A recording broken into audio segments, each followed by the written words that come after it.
Si Joseph po, nahulog siya sa pit, physical na pit. Pero at the same time, ito ay hindi lang physical na hukay. Ito ay pit stop sa buhay niya. No? Nahulog siya, pit stop. Pag sinabi pit stop sa Amazing Race, no? Parang magre-refuel ka, parang natapos yung isang isang task, tapos may pit stop, tapos tigil muna ang race. Ito, pit stop, kay Joseph, no? Physical na nahulog siya sa hukay, at the same time, may mensahe ang Diyos nung nahulog siya sa hukay na yon. Sa buhay po natin, may mga pit stops din na tinatawag, hindi physical na hukay or manhole. Pit stops, ito yung mga sitwasyon, kondisyon, experiences na personal na ating nararanasan na expected, oftentimes unexpected, na nandun tayo sa lugar na yon for a short period of time or a long period of time nandun tayo, at sa grasya at awa lang ng Diyos, maaalis tayo doon. Joseph needed a pit stop. Sabi po natin, kailangan ni Jose ng pit stop sa buhay niya. Alam niyo po kung papipiliin si Joseph, pag sinabi mo, nangusap si Lord through dreams sa kay Joseph. Joseph, ito mangyayari sa buhay mo. Di ba ang dami niyang dreams? Pero walang dream doon na napaginipan niyang mahuhulog siya sa hukay at tatangkain siyang patayin mga kapatid niya. Pero siguro kung pinakita ni Lord yung dream na yon na, anak, ito mangyayari sa buhay mo ganyan. Siguro kung may choice si Joseph, hindi niya pipiliin na mangyari yun sa buhay niya, pit stop na yon. At sa atin din siguro, pag pinakita ng Diyos na ito mangyayari sa kinabukasan mo, may mangyayari hindi maganda, Lord, ayoko niyan! Pero alam niyo po, honestly, we need pit stops in our lives. Ano ang nagagawa ng pit stop sa buhay natin? Number one, why do we need pit stops like Joseph? What can pit stops do to us? Number one, pakibasa nga po, pit stops are wake-up calls. Nagigising po tayo. He was clueless and dreamy and experienced. Lahat siyang alam sa buhay. Alam niya na, wow, swerte ko, paborito kong anak. Lahat ng favor nasa akin. Siguro napupunan niya, hate siya ng mga kapatid niya, pero wala siyang ka-idea na ang inggit at selos ng kanyang kapatid sa kanya ay murderous na. Yung talagang gusto siyang patayin ng mga kapatid niya, clueless siya doon, dreamy. Pero nung nahulog siya sa hukay, galit kayo sa akin? Doon pala siya nagalit, gusto niyo akong patayin? Galit kayo sa akin? Bakit? Clueless. Wake up call na, naintindihan niya na, wow! Brad, ganito pala ang galit niyo sa akin. Hindi ko alam. Kala ko malulukay tayo lagi. Pit stops are wake-up calls and we need them. When we hit rock bottom, we pray differently.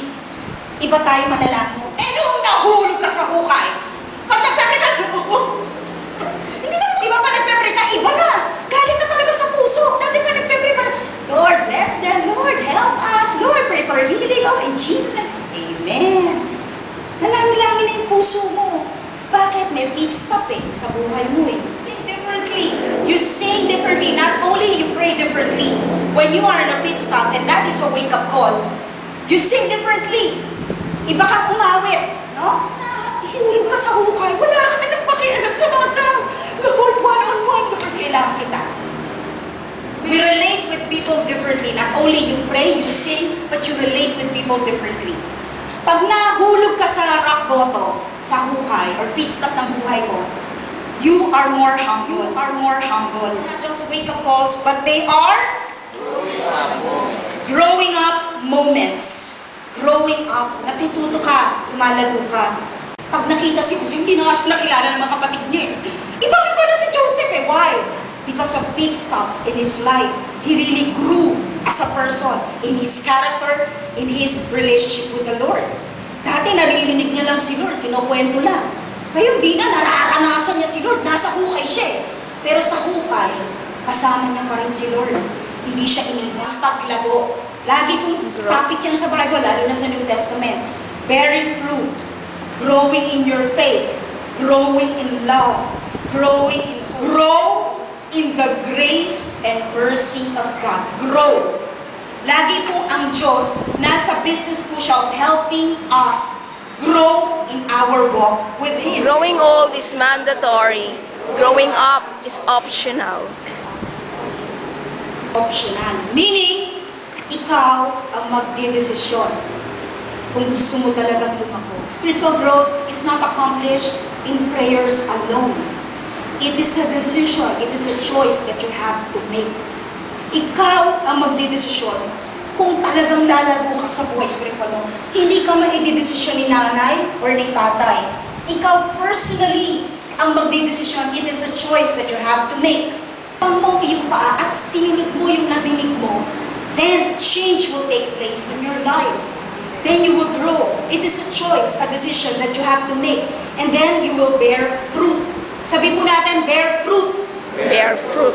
Pit stops can make us bitter or it can make us a better person.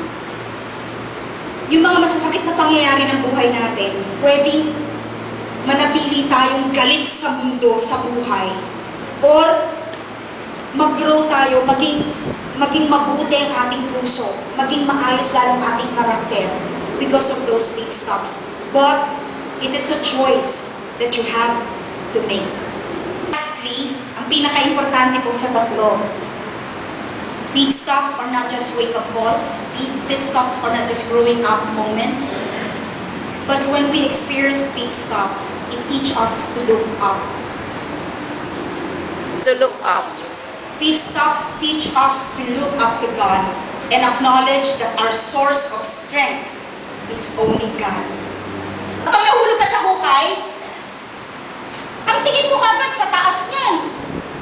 Pag nahulog tayo sa mga pit stops ng buhay natin, it is a growing up moment. It teaches us na, Lord, Ikaw lang talaga ang makapag-aalis sa akin dito. Lord, ang tayo ng pit stops to acknowledge na only God can pick us up, can take us out of the pit stop. At nandun ka sa vision na yun, or alipin ka, alam mong sin yun. Only God can take you out of it, can take you out of that vice or bondage. Kahit anong talon mo, Lord! Kahit anong talon, hindi ka makalis doon. Si Lord lang mag-aalis sa'yo. Kung dumadaan ka sa krisis ng buhay mo, parang you're at the end of the rope. Talagang, Lord, ano ba to? Dito na lang talaga kami. Hindi ko na to kaya. Si Lord lang ang magtatanggal sa ito.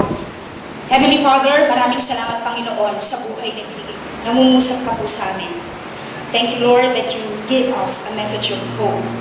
Na laging kahit ang gusto at hirap na hirap kami, Panginoon, inaabot niyo po kami at sinasabi niyo po sa amin that you are able, you are willing to take us out of that big stop. Nasa grasya at awa mo, ayon sa kalooban at ayon sa tamang oras, aalisin niyo rin kami doon at magiging maayos po ang season na yun ng buhay namin. Lord, dinadalain ko po ang bawat isa po sa amin. Kung mayroon kaming mga krisis na pinagdadaanan sa aming pamilya, sa aming trabaho, sa aming buhay spiritual, na parang ang lamig-lamig namin, pero walang nakakaalam nun. Or kung nandun kami sa tanikala ng bisyo, ikaw rin po ang nakakaalam nun. Kung andun po kami sa financial crisis ng buhay namin, pamilya namin, parang hindi kami makaahon sa hirap. Panginoong Diyos, binibigyan niyo kami ng pag-asa na pinapadaan niyo kami sa mga pit stop ng buhay na ito dahil meron ka palang magandang bagay na ginagawa sa amin. May inaayos ka, Panginoon. And in due time, makikita po namin, Panginoong Diyos, na talaga palang mabuti at tapat ka sa amin, na kahit nandoon kami sa rock bottom, nandun kami sa pit stops ng buhay namin, you never leave us, you never forsake us. By your grace and your mercies, you see us through. And we will testify, Lord, in the future, na talagang mabuti kang Diyos sa buhay namin. Maraming salamat, Panginoong Diyos. We thank you, Lord. We praise you. In Jesus' name.